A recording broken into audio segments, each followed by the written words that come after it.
А от мен добър ден пак. Да ви покажа как ще направя едни мидички пресни хубави. Казвам пресни, защото са такива от Гърция донесени. Поканен съм на гости от едно хубаво момченце в село Рилци. На рибна вечер ще покажа много видеа какво се случи с рибата. И тук ми е дал 2,5 кг мидички. Може вика да ги направиш, викам давай ми ги. Сега в едно тиганче слагам масълце. Хубаво масло. Билно. Една буца около 300, минимум 300 грама беше. Никога не мера нищо тук, стари. В момента, в който се разтопи, преди да се запържва, изсипвам тия мидички. И да почвам да ги бъркам да се изпържат и се сушат маслото. Поне съм на чуждо място и не знам къде какво има.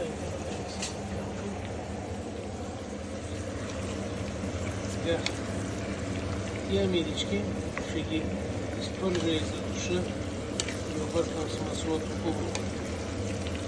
Няма храна, която да напича маслото.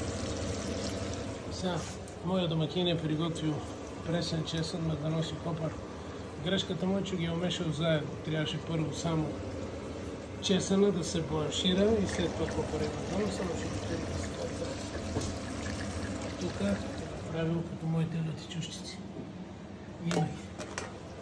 А изпече риба, която е много добра.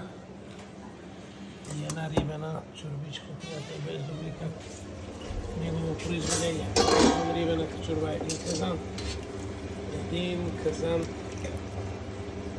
от 4 вида риби, плюс октоподите, пиперцата от октоподите се виждат, калмарки, мидички, точно както пише по дебелите книги за рибената чорба.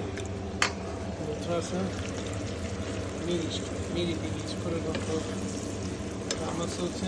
Ще сложа сол и черен пипер, защото са универсалните поправки. След като се запържа, ще им добавя сместа от пресен чесън, копър и макадонос за около минута и половина и ги вада да започваме да ги меризнем. Ето го готовия резултат вече на мидичките ми. Абе, да не ги слагаш за реклама, хотел? Да, права реклама, да. Показвам нищо, че съм на гостите и покажа на гостите как готвим. Е, това са мидичките, готови с чесън, копър, макадонос, сол, черен пипер. На журена кора от Роман. Припомнете, само масло, никакви зехтини и олия.